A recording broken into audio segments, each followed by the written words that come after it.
everyone. I think of you all as my friends, and so I'm saying hello, friends. I'm Arthur, and I'm in Maui right now.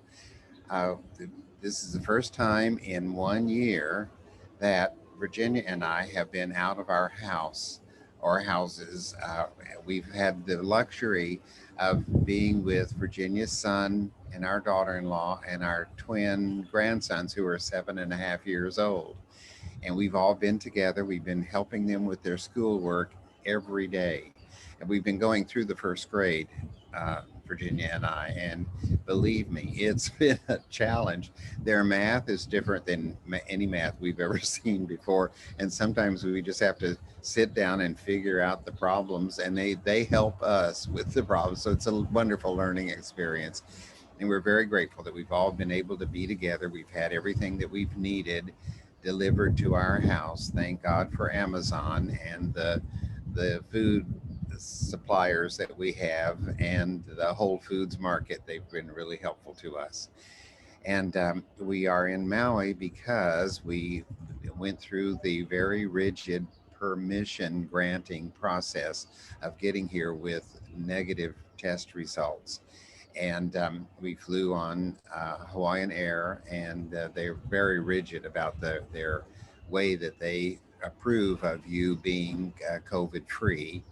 And we're here also to be, it's a kind of a sentimental journey.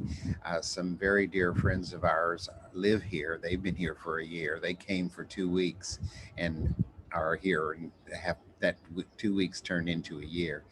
And one of our friends is on his last chapter of his life, and we're just here to support him and be with him. And we've had a lot of laughter and fun, and so this has been a meaningful time for us, and a time for us to be together and be together without two little 7.5 year olds running around or us having to Zoom first grade. So it's been a delightful time. And I also have been celebrating the completion of a task that I have been undergoing to write my fourth book. And this is an adventure for me. I never thought of myself as published author, but my latest book is how to make this chapter of your life your best. And it's built on the premise that if our lives were to be transcribed into book form, we would have quite a life story with many chapters, some happy, some deliriously wonderful, and some challenging. And that would bring us to this chapter, and building this chapter on the knowledge and accumulated consciousness that we have, we can make this chapter the best chapter of our life. So, in writing the book, I have 13 chapters about how, why, and how this chapter can be your best. And then the next part of my book is, I call it my blockbuster authors kit, and it is filled with information and inspiration on how to make this chapter of your life and your book a blockbuster. And every author wants to have a blockbuster book. But the way that I've outlined this is I have some 95 things to know about, uh, ideas to practice to make this chapter, to block, uh, t- to bust the blocks that are limiting you from um, doing and being and having all that it's time now for you to have and do and be. And also, an important premise that seniors really like is that the older you are, the more you have to work with, and the more power you have to create the life you want and to design the results and create the results that are going to be best for you at this time in this chapter. So, I've taken some ideas that from the Blockbuster Authors Kit, and I want to share them with you. And I think that the ability for you to manage and create and promote and become with these principles, I believe that you have an arsenal of a reservoir of experience, knowledge, faith, understanding, failures, and successes that are abundantly at your fingertips. And this is your arsenal. And I looked up, I love the study of words. And this is your arsenal to be used to create skills for happiness and success. And an arsenal is a place for the storing, developing, manufacturing, testing, and repairing with ammunition and a collection of weaponry. Well, when I think about weaponry and ammunition, there's a part of that that relates to mean and aggressive and killing and war and all that. But in order to have peace uh, and to create peace, many nations, countries, and states, cities have an arsenal of weaponry to be used if such an emergency arises. I like to think of this arsenal as an opportunity to go to our source of resources, history, faith, knowledge, love, and the capacity to create and draw from all of those qualities what we need to build and to defend and to knock out what is limiting us and to establish the right, good, positive direction that we all want to move, in which we all want to move. So uh, I think that all of us have a desire to step into what's next for us. And this is one of those rare times in your life when what's next is more clearly defined, or rather undefined, than it's ever been before. You graduated from grade to grade, you graduated from school and college, you graduated from your trade school. Some of you had graduated from a marriage into what was next, and that had served its purpose and came to an end. And then there you found yourself on new ground. What am I going to do next? We know this feeling, and it's not especially a good feeling, but it can be interpreted as a good possibility, because now things are wide open for possibilities. And one possibility would be not to find the new you, but to find the real you that's exposed to what do I do next in this um, next step that we are all on the verge of taking. And our world will be different. And we know that there's lots of speculations about how it will be different and what we'll be doing and won't be doing, and how we will have to make adjustments. But we will be stepping into what's next for us. And I hope that these concepts give you some ideas. Also, I hope that you see and feel that I'm sharing with you. I'm talking with you. I'm not talking at you. And honestly, on this travel trip we're all on, I'm making the best that I can with what I have. And I have as much faith in the brighter outcome of things as I hope you do. And I have to muster up as much courage to keep that faith going as I think you have to. So we're not in this alone, and I don't feel alone. I feel I'm together with you, and I hope you'll feel that you're together with all those others who are tuning in to these ideas and this talk.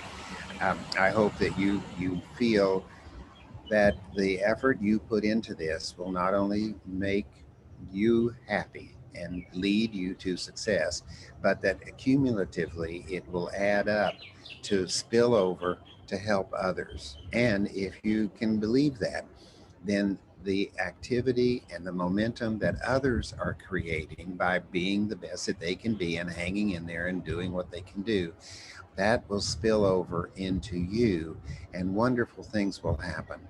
and because of the accumulated consciousness. And if you're doing your best and you're putting all you've got into it, you will reap a wonderful harvest. So I want to encourage you to step into what's next for you. And I want you to be prepared to excel, not to go back to normal, because there isn't any back to normal, I don't think. We have to go forward from here. And I would like for all of us to have an attitude of acceleration. Step on it. Let's go. Let's take this past year that's given us a great breathing spot, especially our planet. The air is so clear in so many places because of the lack of transportation and pollution. It's been like a time to take a breather. And so now that the breathing time has taken place, it's time to go forward and to excel. And a way to help this acceleration process take place is move your thinking from what's routine to the brighter way of living you desire.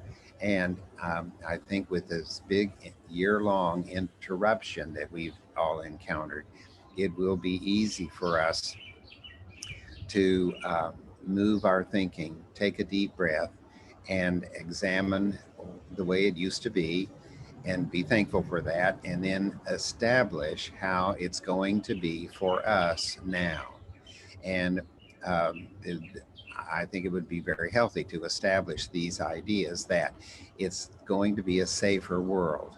It's going to be a more caring world because of the things we've learned, the people that we've lost, the miracles that we've seen, the miracles of medicine, and the miracle of people caring for other people, like our frontline workers and our police and our military. Our concept of all of this has so changed and is more real than it's ever been before.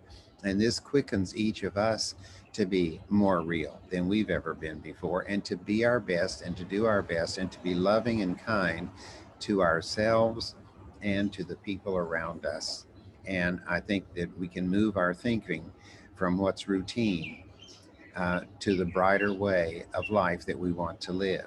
So when we encounter what's next, we encounter it with all the experience we bring to it, and it says let go of that experience and please adapt to how you can use that experience in the now.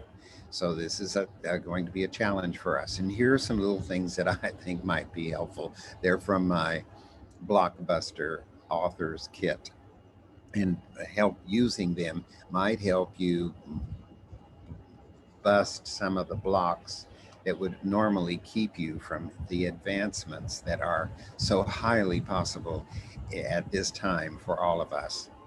One of the things to do is to believe in the possibilities. The possibilities. The possibilities are incredible. They're all around us. Just think of what's possible. And sometimes in thinking about it, we have to look at what's impossible or what we didn't know was possible or what we thought was impossible or what we wish would be possible. And if we could just shift our thinking and our beliefs to see what's possible, then, or just imagine what's possible. That imagination can bring to us ideas and stimulation that may be wild looking on the drawing board, but once we start designing a way for that to take place, it takes shape and form and becomes a reality for us. And then what we thought was impossible, we can see it can be transformed into the possible. Another idea is to identify your patterns, which ones are old and outdated, and which one once used to define you, your patterns.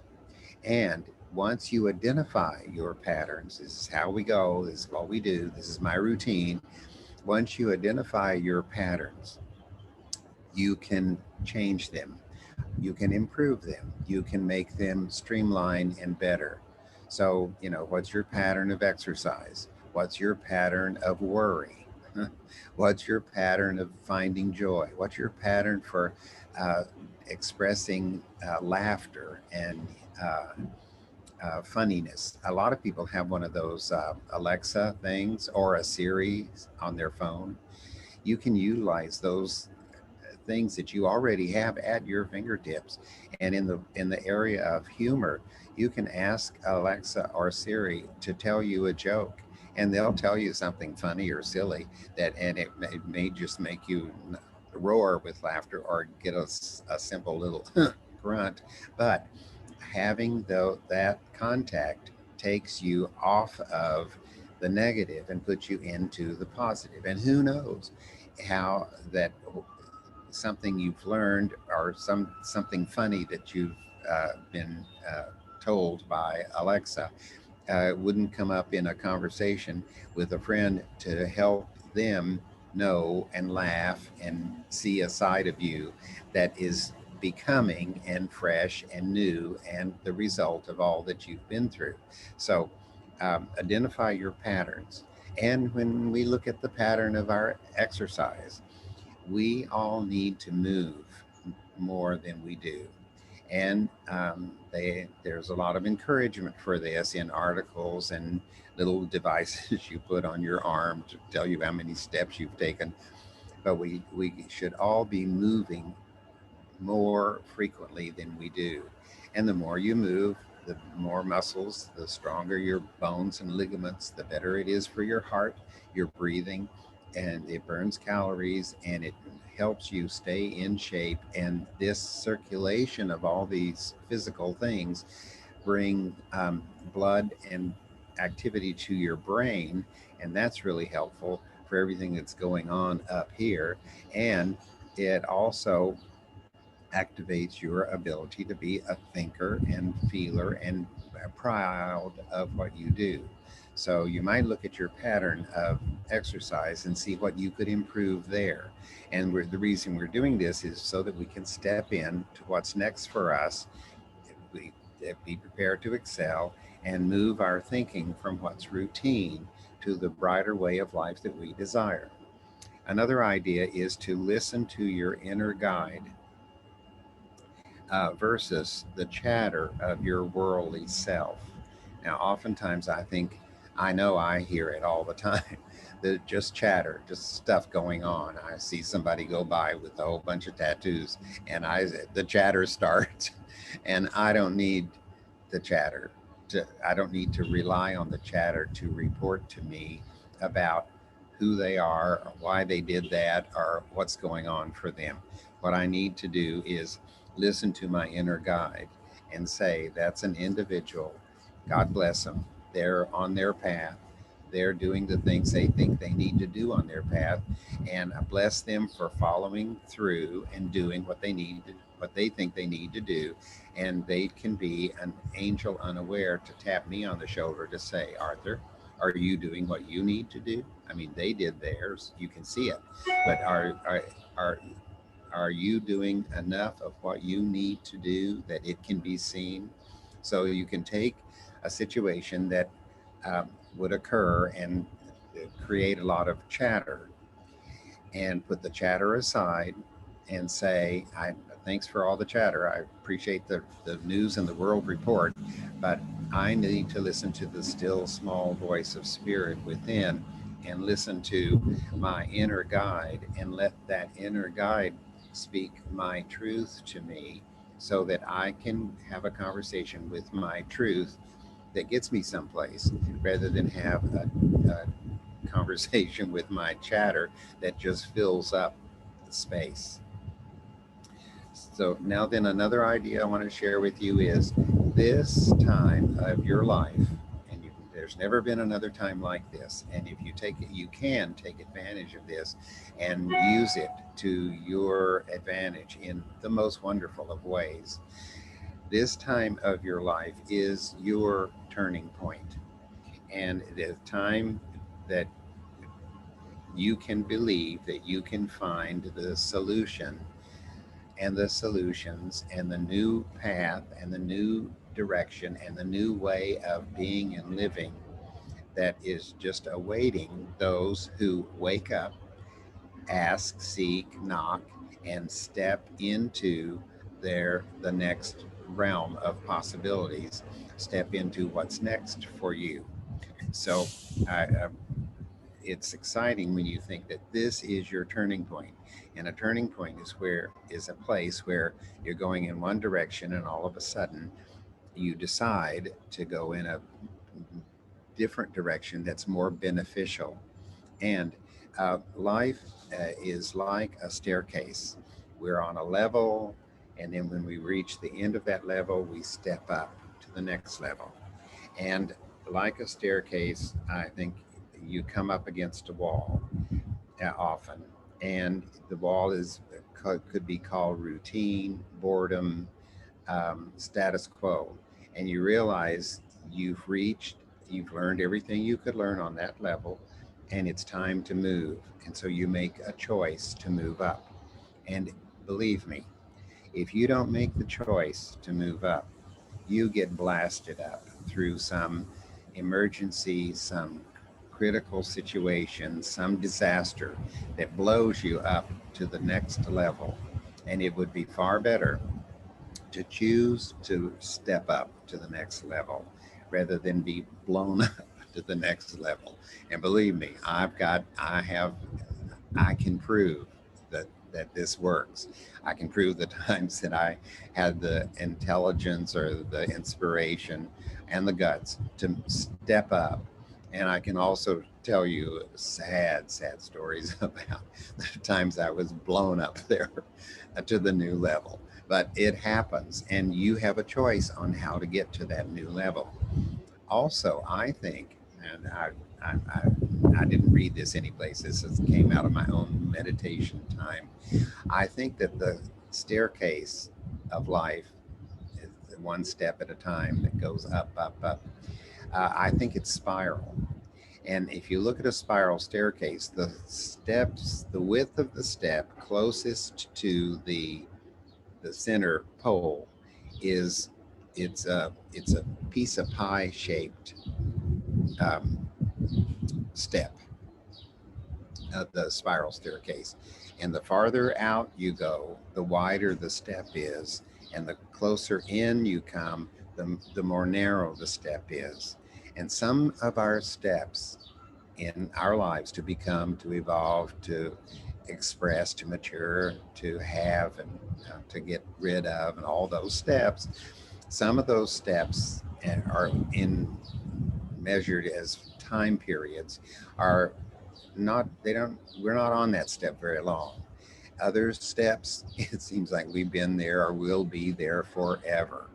But when we decide and and and reject the idea of having to be blasted up, but choose to step up to the next step, when that's our choice and we're thinking in that direction, then spirit moves with us to furnish us what we need to make that step, and furnishes that next step with many rewards that say, oh, you're new here, we're glad you're here, there are lots of things you'll learn and you'll really enjoy this step.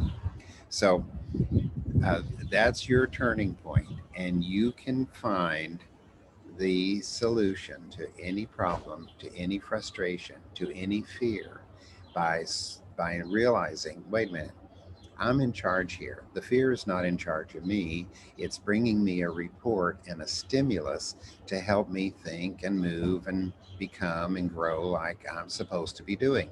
So I would need to thank the problem for turning its light on my ability to make the most of it. Now, thank you to the problem now. Let me go to my resources and think about just how am I going to handle this. And you can think about the people in your life that have been models for this for you and how they've handled it.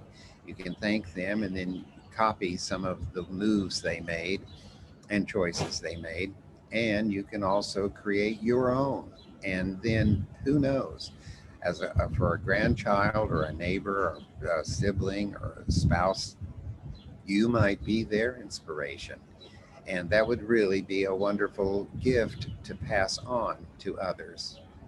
Well, and then I think we need to make friends with our inner critic. And our inner critic criticizes us and has a criticism for the world around us. And I think we need to make friends with this inner critic by saying, "Thank you for the report. I'm so happy to hear what your opinion is. And I don't know how I could uh, de- develop a part of me that it could be this critical, but I appreciate the report. Now you may just go back to where you came from, and I'm going to look at the criticism and see what I can learn about it that will benefit my ability to scrutinize the things that are happening around me and find the good in them." So make friends with your inner critic.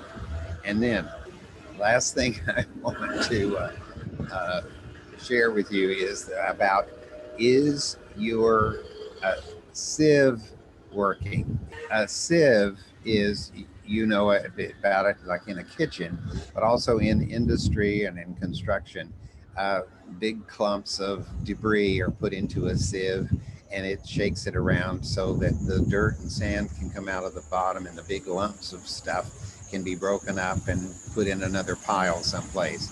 And a really, really big sieve is called a riddle, just so you know. But um, sieves choose, pick out, and select uh, the building material for what's best for the next job. And your brain has the ability to choose, pick out, and select and sift through what would be best for your next project. And what this means is that we separate out what is unnecessary. And this is an important task to do. When oftentimes in prioritizing our events of the day or our duties or our list of things that need to be done, it's important to separate out what is unnecessary and do we know this and we've heard it all, and it's just easier to say it than it is to do it, but to do the hardest things first, to do the most challenging things first, to do the things first that we would rather not do at all, and then attack all the other things that are on our list. And I like having on my list, and I have one every day, I like having on my list a reward for me, something that I will enjoy doing that's at the end of all of my other accomplishments and responsibilities, that I will enjoy doing, that will give me a sense of happiness and completion. And I will know it is my reward because I worked hard on doing the things I didn't want to do and I did them first and all of that. So, um, is your sieve working? Is that part of you that chooses, picks out, and selects the best way? Is that working? And if it's not, just put it to work. Tell it, I've got to have my sieve working. Well, I hope that in sharing these ideas that you have found in you your arsenal, a place of storing, developing, manufacturing, and repairing with ammunition and firearms. I hope that you have found in your arsenal the qualities and equipment, the thoughts and the feelings and the behavior and the changes and the possibilities that you need to make this time of your life and this chapter of your life the most meaningful. When I first had the idea about this little book, I spoke about it at the Unity of El Cajon Church, and took the tape and then I listened to it. So sometimes things get so challenging for me. I have to listen to my own tapes, but I listened to this tape, and it helped. I could see that there was a book in there, so I used that um, tape, the CD, to write my first chapter, and then the next chapter came, and the next chapter, and then I had the idea that I kind of think was a good one about the blockbuster author's kit and how using these ideas could help us bust the blocks that are holding us back. I hope you've busted some blocks during this time together, and I've really enjoyed being with you. I look forward to the next time we're together.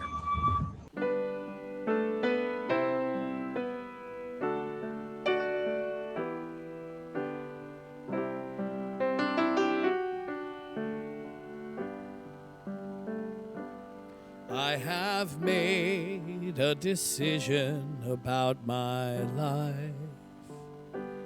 It may be a strange surprise to most. I have always thought I wanted what so many want, but it's to a different conclusion that I've come. I see water rushing through an ancient riverbed. I see snowfall floating high upon a hill. I see an eagle soaring to the red horizon. And I know that's how I'm meant to live. Oh, I need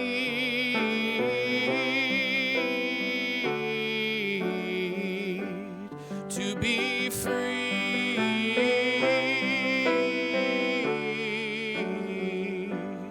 I will go where the wind will carry me to be free. Oh, to be free.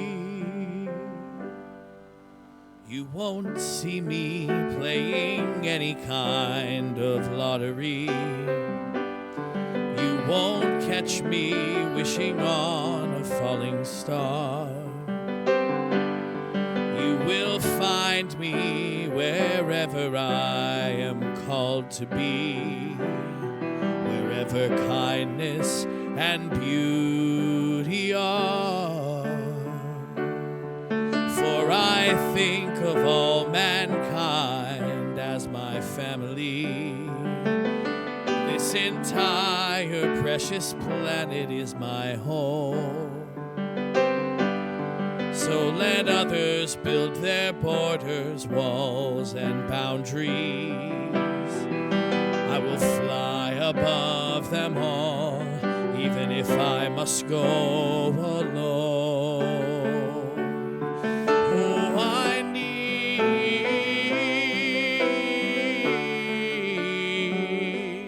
to be free.